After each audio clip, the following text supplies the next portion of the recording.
All right, let's talk about something that makes most people pretty nervous, economic crashes.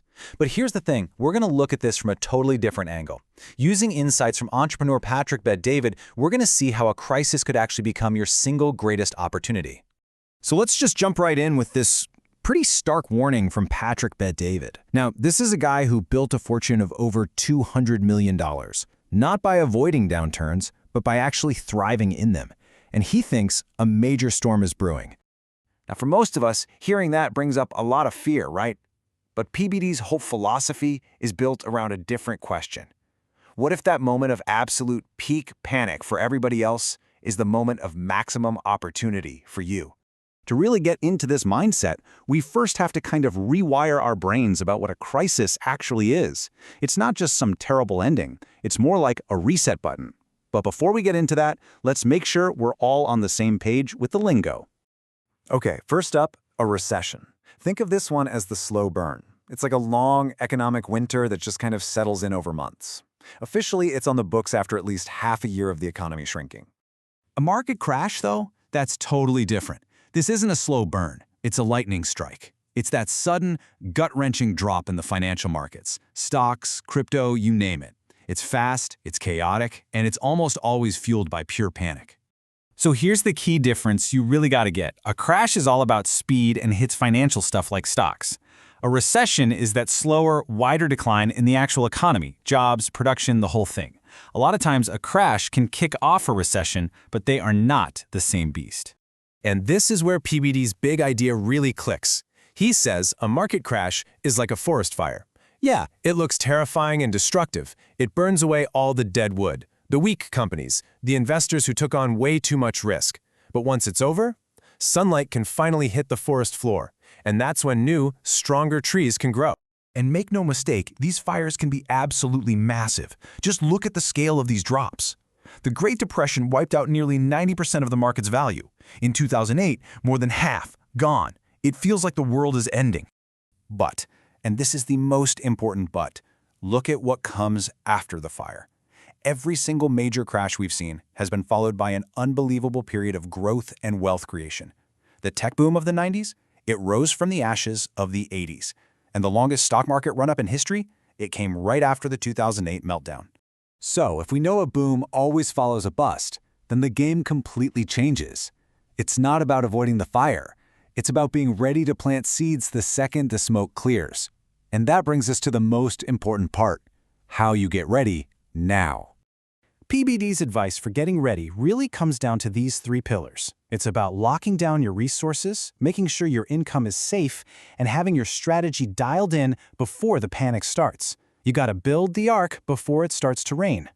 You know, in normal times, you might hear people say cash is trash because of inflation. But in a crisis, PBD's crystal clear. You have to forget all that. Cash is king. It's not just for safety, it's your weapon. It's the ammo you need when everything goes on a once-in-a-decade fire sale. Here are a few more practical steps. You've got to be honest with yourself about how much risk you can actually stomach. Maybe hold off on that huge purchase, like a house, when prices are at an all-time high. PBD even suggests a small position in something like gold, just in case. But maybe most importantly, make yourself more valuable. Keep learning, keep growing. The person who never stops improving is usually the last one to get let go. Okay, so you've prepared. You've got cash on the sidelines. Your job is secure, and you have a plan. Now the fire starts. The crash hits. This is it. This is where you switch from playing defense to playing offense. This is how you win. And the mindset shift here is just huge. You're not just trying to survive or get by, you're on the attack. PBD says your goal should be to use the crisis to add a zero to your net worth. It's about taking an exponential leap, not just small steps. Let me give you a perfect real-world example of this in action. PBD loves to collect rare sports cards. So during a recent downturn, another collector just panicked. He needed cash, and he needed it fast. So he sold PBD 2 incredibly rare cards for $540,000, a huge discount. So what happened? PBD had his cash ready, so he was able to jump on it. Just 13 months later, when the market had calmed down and recovered, he sold those same 2 cards for $2 million.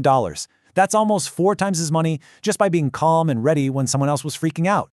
So the playbook for winning is actually pretty clear. Number 1, When everyone else is scared, you step up and become a leader. Number 2, when that big sale finally happens, you move fast. Hesitation is your enemy. And number 3, you use the crisis as the perfect excuse to trim everything that's holding you back. Bad habits, toxic people, you name it. All right, now for the final piece of the puzzle. And honestly, according to PBD, this might be the most important one of all. You can have the cash, you can have the plan, but you're still missing one crucial thing. And it's this: you cannot get through a storm like this alone. Period. Your network, your mentors, your partners, your team, that is your single greatest asset. They're the ones who give you perspective when you're about to panic and wisdom when you have no idea what to do next. I mean, listen to this. PBD says the best investment he ever made wasn't in stocks or real estate. It was a $49,000 executive course. And you might think, 49 grand for a course? But think about what he was actually buying. He didn't just get information, he bought a network. He put himself in a room with 144 other executives from all over the world. Can you imagine the value of that during a crisis? Being able to text a CEO in another country for advice? That investment saved him years of mistakes and probably made him millions. So at the end of the day, an economic crisis isn't something to fear. It's a transfer of wealth. It moves from the people who are impatient and unprepared to those who are patient and prepared.